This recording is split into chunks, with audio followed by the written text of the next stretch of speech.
Halo teman-teman semuanya, selamat datang kembali di channel ini. Jumpa lagi dengan saya Vicky Himpong. Bagaimana kabar kalian semuanya? Aku berharap teman-teman semua selalu dalam keadaan yang sehat. Ibu Ana kembali lagi memakan korban. Kenapa sih bang? Mantan calon presiden ikut-ikutan memakai foto profil dengan bernuansa pink, terinspirasi dari keberanian Ibu Ana. Calon presiden siapa tuh bang?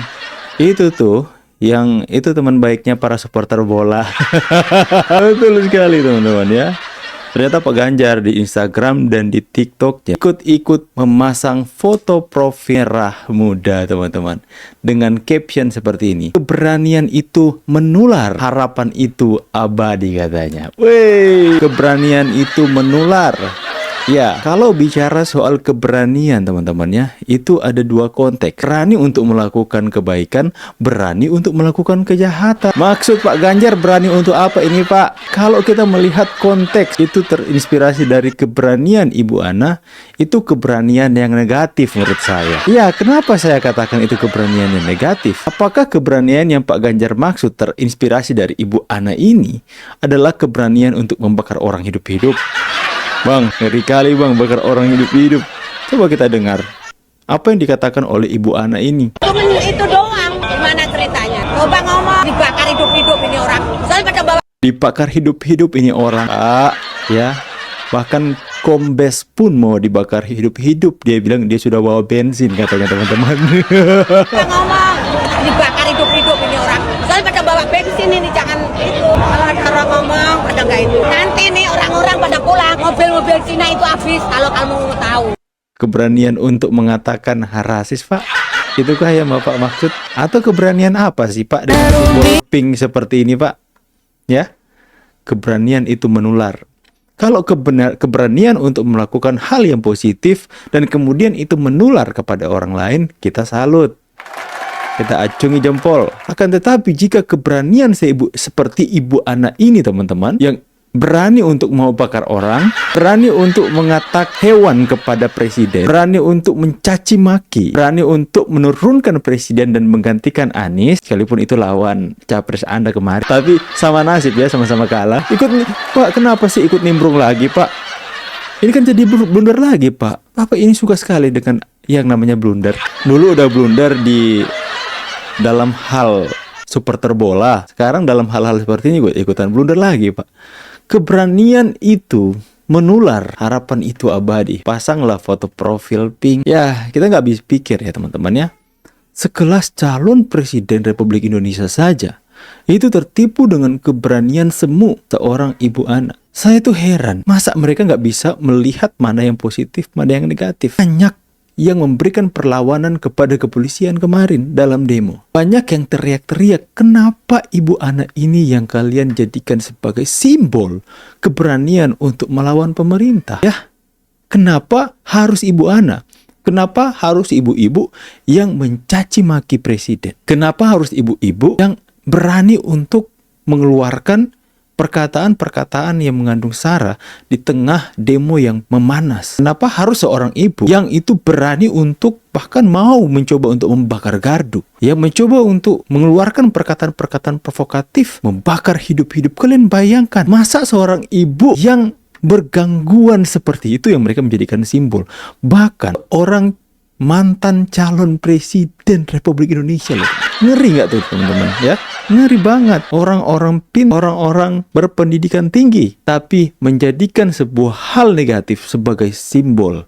Ngeri, sangat ngeri sekali teman-teman. Inilah yang saya nggak habis pikir. Heran banget. Orang-orang pintar, orang-orang waras menjadikan orang yang membutuhkan perhatian khusus sebagai simbol. Dunia udah kebalik ya. Tapi ada salah satu. Ini seorang artis favorit saya, Abang Denny Sumargo.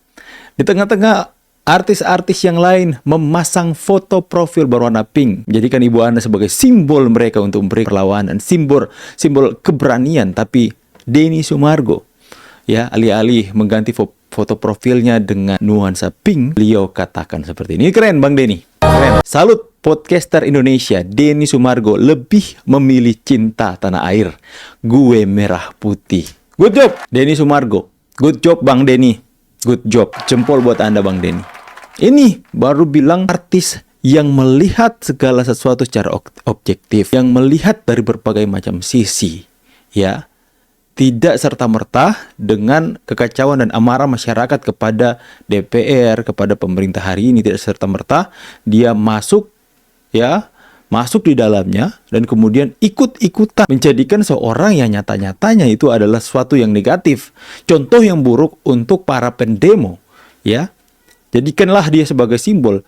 Tapi Bang Denny memilih untuk gue merah putih. Luar biasa. Inilah yang harus kita ikuti. Positif ini teman-teman. Dia bisa melihat. Bang Denny Sumargo ini bisa melihat bahwa hal ini adalah tidak baik. Hal ini tidak benar. Dia tetap pada prinsipnya. Gue nggak pink. Gue merah putih. Good job. Ya, di tengah-tengah maraknya para artis yang mengganti foto profilnya sampai mantan calon presiden mengganti profilnya dengan nuansa pink dan mengatakan keberanian itu menular, ya. Ada satu orang, Denny Sumargo, yang memberikan hal positif menurutku kepada masyarakat hari ini, ya. Jadi kita bisa melihat bagaimana awalnya para influencer yang awalnya, ya teman-teman, ya, seolah-olah itu mendukung apa yang menjadi aspirasi masyarakat tentang keresahan, tentang kegelisahan masyarakat kepada apa yang dipertontonkan oleh DPR hari ini. Salah satunya adalah Salsa. Ya, Mbak Salsa ini awalnya ngetop, videonya sangat viral ketika dia menantang Ahmad Syaroni. Ya, salah satu anggota DPR yang memang membuat masyarakat jengkel dengan statementnya di hadapan publik. Ya, dia menantang debat. Itu pun sempat viral, beredar di mana-mana. Saya hampir setiap hari dikirimi videonya Mbak Salsa ini. Bang, lihat tuh Ahmad Syaroni kabur, dipanggil debat, ditantang debat oleh juara debat se-Asia Pasifik. Itu saya simpati, wah keren, Mbak ini keren, bersuara lantang, menjadi salah satu influencer yang sangat vokal untuk melawan atau mengkritik setiap anggota-anggota DPR yang meresahkan rakyat hari ini. Saya simpati, saya salut, ya, akan mulai mengidolakan sosok Salsa yang terlihat sangat-sangat lantang dalam menyuarakan aspirasi masyarakat waktu itu. Akan tetapi semakin kesini waktu menunjukkan sifat asli mereka. Ternyata tidak beda dengan orang-orang yang menunggangi juga kemarahan publik. Orang-orang yang mengambil kesempatan dalam momen ini. Kenapa teman-teman? Karena semakin hari, semakin kesini, narasi mereka itu sudah mulai mereka arahkan dan mereka belokkan kepada pemerintahan Pak Prabowo Gibran hari ini. Ya, makanya dia mendukung seorang ibu Ana ini, kerudung pink ini. Dia memberikan support yang luar biasa kepada ibu Ana ini, ya, karena ada mungkin satu perkataan yang mengatakan Prabowo turun, Anies gantinya Prabowo. Jangan-jangan anak Abe juga ini. Ya, semakin kesini, makin kelihatan bahwa Salsa ini tidak beda dengan orang-orang yang menunggangi aksi atau kemarahan publik hari ini tentang kekecewaan mereka kepada DPR. Ya, ketika mereka juga mendukung soal apa yang dipertontonkan oleh ibu kerudung pink ini. Ya, tindakan-tindakan yang menghasut, perkataan-perkataan kotor yang keluar dari mulutnya, perkataan rasis. Mana ada sesuatu yang sudah nyata-nyata negatifnya mereka dukung. Mereka sebut itu keberanian. Ingat, keberanian ada dua konsep. Berani untuk melakukan hal positif dan berani melakukan hal yang negatif. Berani untuk melakukan kebaikan, berani untuk melakukan kejahatan. Keberanian itu ada dua sisi, bos. Berani yang mana yang kalian dukung? Berani yang mana yang kalian jadikan simbol? Berani membuat kejahatan kah? Sih, teman-teman? Nah, kenapa saya katakan? Karena semakin kesini, semakin kelihatan wujud aslinya. Kita lihat dulu teman-teman ya. Yang terbaru, langsung dipakailah lagu-lagu. Tujuan mau lengserkan Prabowo dan Gibran naik Anies atau siapapun biar negara luar berkuasa di Indonesia. Udah paham lah. Dia mulai dia kan di Denmark sana teman-teman. Kok yang dipajak bukan DPR, Kak? Kenapa? Ya, di sini ada korban tragedi ya, insiden demo kemarin di bawah ini. Tetapi di atasnya ada gambar Pak Prabowo dan Gibran. Dan tulisannya apa ini? Loading founder apa teman-teman? Aku kurang jelas lihatnya. Pokoknya dia mengarah kepada bendera dan kiri kanan Pak Prabowo dan Gibran. Ya, mulai serang kepada Pak Prabowo dan Gibran. Kenapa foto Prabowo dan Gibran yang dipampang di sana? Tujuan awal masyarakat ingin turun demo ke siapa sebenarnya? Coba kembali dan lihat masyarakat itu terpicu amarahnya dari mana, Mbak? Coba come on. Atau memang tujuan sebenarnya adalah ini, awalnya untuk mencoba menjadikan diri terlihat seperti mewakili masyarakat bersuara lantang, tapi ujung-ujungnya ketika mendapatkan dukungan mulai mengalihkan isunya serang kepada Prabowo Gibran kan, mau ganti Anies. Ya kalian lihat sendiri ya teman-teman ya, kalian nilailah sendiri apa yang dipertontonkan mereka hari ini teman-teman. Nah ini dia yang lebih jelas. Bukannya tujuan awalnya DPR ya. Salsa ini kok aneh, kenapa foto Presiden Prabowo Gibran dan foto korban demo yang dijejer? Kenapa bukan Puan Maharani atau yang lainnya? Apakah Salsa ini ada niat menggulingkan Prabowo? Itu pertanyaan bukan pernyataan teman-teman ya. Ingat Salsa, kalau ada niat pribadi di sini, kami juga tidak akan tinggal diam ya. Makanya ini mendapatkan protes keras ketika dia di negara lain ya, memasang bendera Indonesia, kemudian memasang foto Prabowo Presiden dan Wakil Presiden Indonesia, seolah-olah ada kata ejekan di sana teman-teman, kritikan ya.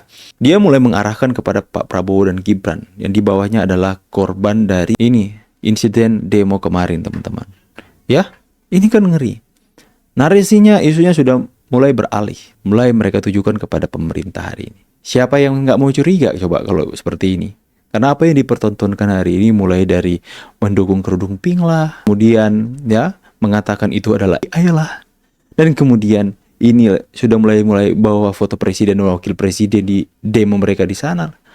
Come on, semuanya seperti sudah ditunjukkan sifat asli mereka. Makanya saya tuh banyak sekali diberikan informasi sama subscriber di WA saya teman-teman. Banyak sekali. Mereka mengatakan, "Bang, ini bang, coba bang lihat ini sifat asli Salsa mulai kelihatan. Ya kenapa bawa-bawa foto Pak Prabowo dan Gibran? Kenapa sekarang sudah mulai melenceng? Kenapa mendukung ibu kerudung pink yang sara, yang ya sangat mendiskreditkan satu kelompok, satu golongan, ya, yang barbar banget ya. Seperti dia tidak takut dengan konsekuensi hukum dengan apa yang dia katakan di depan publik soal penghasutan-penghasutan yang kita dengar teman-teman. Ya, juga ada yang terbaru teman-teman ini.